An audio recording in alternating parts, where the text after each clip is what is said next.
which two component form the protoplasm।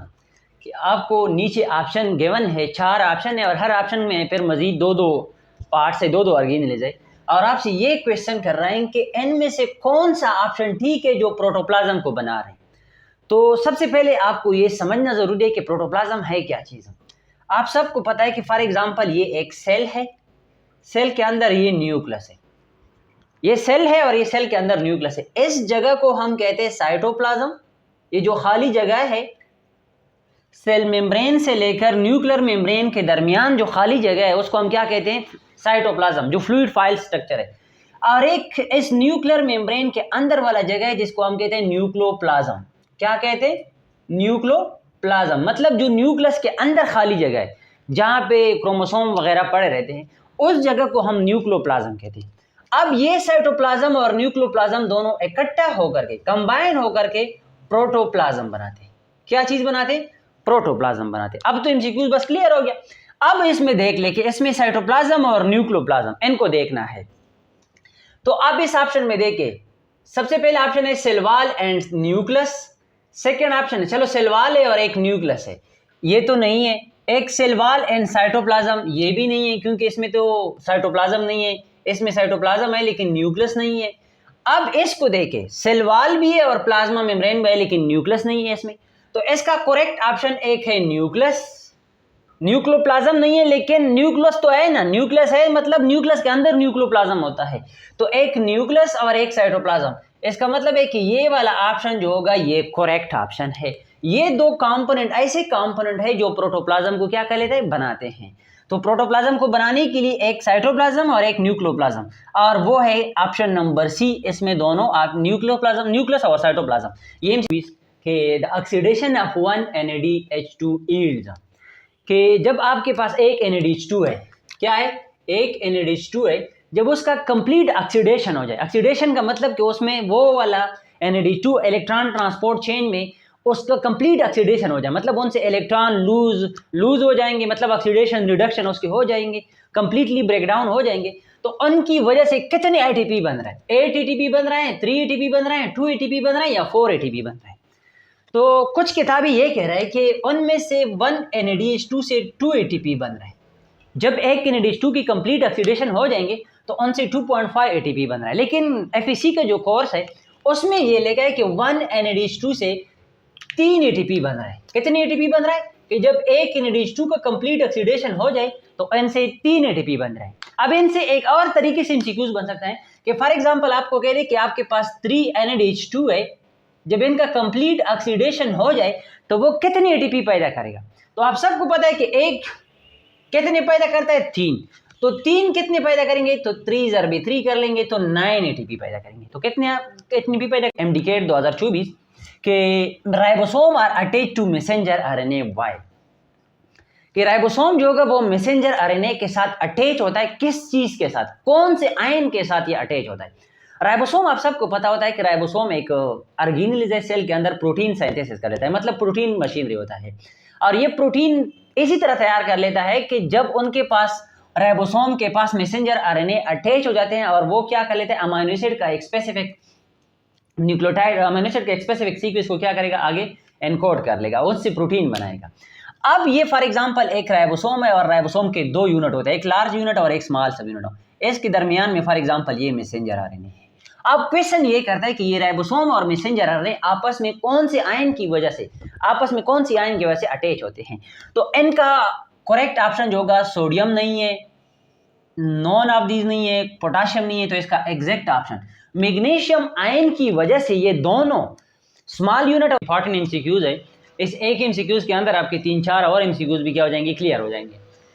Question है कि match the following and select the correct answer. आपको column A और column B given है, इसको कह दे कि आपस में इसको मैच कर दे और फिर इसके बाद उसका करेक्ट आंसर, आपको 4 ऑप्शन गिवन है, उसका आंसर दे दे। तो इस MCQs को हल करने के लिए आपने क्या करना है कि n को n के साथ सबसे पहले मैच कर दे, तो फिर आपके लिए आसानी होगी। तो आप सबको पता है कि फर्स्ट A ऑप्शन है सेंट्रियोल। तो देख ले इसमें से कि सेंट्रियोल इनमें से किसके साथ ज़्यादा रिलेटेड है। एनफोल्डिंग ऑफ माइटोकॉन्ड्रिया इसके साथ भी रिलेटेड नहीं है, टेलाकाइड भी है, ये तो क्लोरोफिल का स्ट्रक्चर है, न्यूक्लिक एसिड ये भी नहीं है। तो सेली एंड फ्लैजेला, ये वाला ऑप्शन जो है ये इसी तरह ऑप्शन है कि सेंट्रियोल से सेलिया और फ्लैजेला बनता है। सेंट्रियोल एक ऐसे ऑर्गेनेल है कि जो सेलिया और फ्लैजेला को क्या करते हैं, बनाते हैं। सेकंड ऑप्शन है क्लोरोफेल्स। आप सबको पता है कि क्लोरोफेल प्रेजेंट होता है थिलाकाइड्स। फॉर एग्जांपल आपके पास क्लोरोफेल का स्ट्रक्चर है, इसी तरह ग्रेनम होता है, क्या होता है, काइंस, सिक्कों का एक बंडल होता है। इनमें से फॉर एग्जांपल अगर ये एक आप इसको ले ले तो इसको हम थिलाकाइड कहते हैं और इसके अंदर क्लोरोफेल मॉलिक्यूल होते हैं। तो इसका मतलब है क्लोरोफेल रिलेटेड है थिलाकाइड के साथ। थर्ड नंबर पे क्रेस्टिया है। आप सबको पता है कि क्रेस्टिया किसको कहते हैं, कि फॉर एग्जांपल ये माइटोकॉन्ड्रिया, माइटोकॉन्ड्रिया के अंदर ये जो फोल्डिंग होते हैं इसको हम क्या कहते हैं, क्रेस्टिया कहते हैं। इसका मतलब ये कि ये किसके साथ रिलेटेड है, ये mitochondria and folding of mitochondria के साथ रिलेटेड है। थर्ड ये ऑप्शन रह गया कि राइबोजाइम जो होगा ये एक आरएनए कंटेनिंग एंजाइम है। आप सबको पता है कि हर एक एंजाइम प्रोटीन से मिलकर बना है एक्सेप्ट राइबोजाइम जो आरएनए कंटेनिंग एंजाइम है। तो अब आप इनमें से ऑप्शन को देख ले। फॉर एग्जांपल ए वाला, अब ये ए वाला ऑप्शन किसके साथ टच होगा, 4 के साथ, ये भी ठीक है। बी किसके साथ टच होगा, 2 के साथ, ये भी ठीक है। क्रेस्टिया सी एनफोल्डिंग के साथ 1 के साथ टच होगा, ये भी ठीक है। डी वाला ऑप्शन ये भी किसके साथ टच होगा, न्यूक्लिक एसिड के साथ टच होगा। इसका मतलब है कि ये वाला ऑप्शन क्या होगा, ये वाला ऑप्शन करेक्ट है। ये बाकी ऑप्शन को देखते हैं कि ये क्यों गलत है। फॉर एग्जांपल A1 ये कह रहा है कि ए वाला एनफोल्डिंग ऑफ सेंट्रियोल एनफोल्डिंग, ये भी गलत है, एनफोल्डिंग वाला नहीं है। ये भी इसी तरह है। A4 चलो ये तो ठीक है, सेलिया और फ्लैजेला। बी ये कहते हैं कि बी जो होगा वो 3 के साथ, क्लोरोफिल वो कहते हैं कि ये न्यूक्लिक एसिड के साथ है। तो इट मीन ये भी गलत है, ये भी गलत है और ये भी गलत है। तो आप इसी तरह पहले इसको मैच कर दें। तो फिर मैं अस्सलाम वालेकुम रहमतुल्लाहि व बरकातुहू। एक MCQs है MDCAT 2024 के net ATP of glycolysis as eight कि आपके पास ग्लाइकोलाइसिस होगा, ग्लाइकोलाइसिस में नेट कितने ATP पैदा हो रहे हैं। आप सबको पता है कि ग्लाइकोलाइसिस जो होगा ये 10 स्टेप में कंप्लीट होते हैं। कितने स्टेप में कंप्लीट होते हैं, ग्लाइकोलाइसिस 10 स्टेप में कंप्लीट होते हैं। अब उसमें टोटल ATP जो बन रहा है वो 4 ATP बन रहा है, जिसको हम ग्रास ATP कहते हैं। टोटल ATP जो बन रहा है वो 4 ATP बन रहा है, लेकिन इसमें 2 स्टेप होते हैं। पहले 5 स्टेप जो होगा उसमें 2 ATP यूज होते हैं। पहले 5 स्टेप में 2 ATP यूज होते हैं और बाकी जो 5 स्टेप होते हैं उसमें 4 ATP पैदा होते हैं। अगर नेट ATP की बात कर ले तो 4 तो पैदा हो गए लेकिन 2 तो यूज हुए ना। तो नेट ATP आपके पास कितने होना चाहिए, तो नेट ATP जो होगा वो आए आपके पास 2 ATP। तो करेक्ट ऑप्शन क्या होगा, ऑप्शन नंबर सी। अच्छा एक और MCQs है कि आइसोमेराइजेशन टेक प्लेस। एक और MCQs है 2024 इंपॉर्टेंट MCQs है कि आइसोमेराइजेशन टेक प्लेस एन, कि आइसोमेराइजेशन जो होगा वो क्रेब साइकिल में होता है, इलेक्ट्रॉन ट्रांसपोर्ट चेंज में होता है, या ग्लाइकोलाइसिस में होता है, या नॉन ऑफ दीज में होता है। सबसे पहले आइसोमेराइजेशन का क्या मतलब है आइसोमेराइजेशन का मतलब ये है कि आपके पास 2 ऐसे कंपाउंड, एक कंपाउंड है उनका केमिकल फार्मूला सेम है और उसका स्ट्रक्चर फार्मूला क्या होगा, मुख्तलिफ डिफरेंट होगा। फॉर एग्जांपल ग्लूकोज और फ्रक्टोज है, अगर दोनों की बात कर ले तो उसका फार्मूला C6H12O6 है, लेकिन एक कीटो फंक्शनल ग्रुप है और एक हम एल्डिहाइड फंक्शनल ग्रुप है, तो इनका स्ट्रक्चरल फार्मूला डिफरेंट है और उसका जो फंक्शनल फार्मूला, उसका केमिकल फार्मूला होगा वो सेम होगा। तो ऐसे कंपाउंड को हम क्या कहते हैं, आइसोमेराइजेशन। तो आइसोमेराइजेशन जो होगा ये ना क्रेब साइकिल में होता है, क्रेब साइकिल में कोई आइसोमेराइजेशन नहीं होता कि उनमें से सेम केमिकल फार्मूला होता है और डिफरेंट स्ट्रक्चर फार्मूला होता है, ना इलेक्ट्रॉन ट्रांसपोर्ट चेंज में होता है। अब ये जो होगा ये ग्लाइकोलाइसिस ग्लूकोज में होता है, ग्लाइकोलाइसिस में होता है कि जिसमें ग्लूकोज कन्वर्ट होता है, ग्लूकोज 6 फास्फेट कन्वर्ट होता है फ्रक्टोज 6 फास्फेट में, तो ये आपस में आइसोमर है। तो ऐसे प्रोसेस ये ग्लाइकोलाइसिस में होता है। तो इसका एग्जैक्ट ऑप्शन क्या होगा, ग्लाइकोलाइसिस। एक MCQs है MDCAT 2024। इस एक MCQs के अंदर आपकी 3-4 और MCQs भी क्लियर हो जाएंगे, मतलब आपके कंसेप्ट क्लियर हो जाएंगे। अगर वीडियो अच्छी लगे तो लाइक कमेंट और दोस्तों के साथ ज़रूर शेयर कर लें।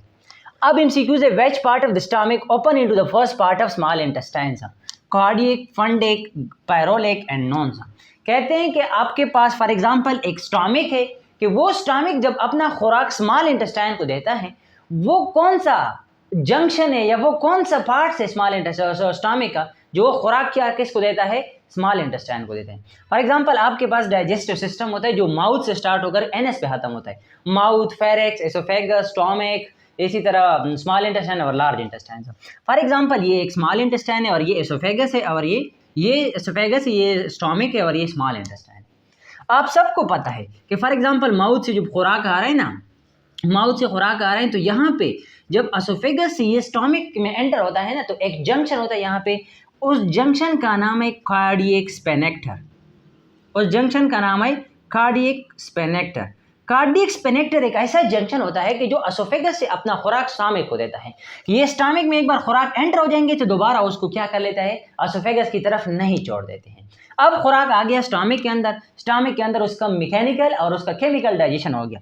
अब यहाँ पे ये खुराक स्टोमिक से स्मॉल इंटेस्टाइन के फर्स्ट पार्ट, जिसको हम ड्यूडेनियम कहते हैं, उसको एंटर होगा। यहाँ पर भी एक वाल होता है, यहाँ पर भी क्या चीज़ होता है, एक वाल होता है जो क्या कर लेता है कि स्टोमिक से खुराक इस इंटेस्टाइन को देता है, और इस वाल का नाम है पायरोलिक स्पेनेक्टर। इस वाल का नाम क्या है, पायरोलिक स्पेनेक्टर। इसका मतलब है कि ये खुराक माइदी से स्मॉल इंटेस्टाइन में पायरोलिक स्पेनेक्टर के थ्रू आता है। मतलब इसका करेक्ट ऑप्शन जो होगा वो है पायरोलिक्स। अब कार्डियक तो ये वाला जंक्शन हो गया। अब एक और वो पार्ट है फंडिक। फंडिक किसको कहते हैं, फंडिक स्मॉल इंटेस्टाइन के यहाँ पे एक पार्ट होता है फंडस। इसका काम क्या है कि ये गैसेस को स्टोर कर लेता है, गैस को क्या कर लेता है, स्टोर कर लेता है। तो इसको हम क्या कहते हैं कि ये ह्यूमन डाइजेस्टिव सिस्टम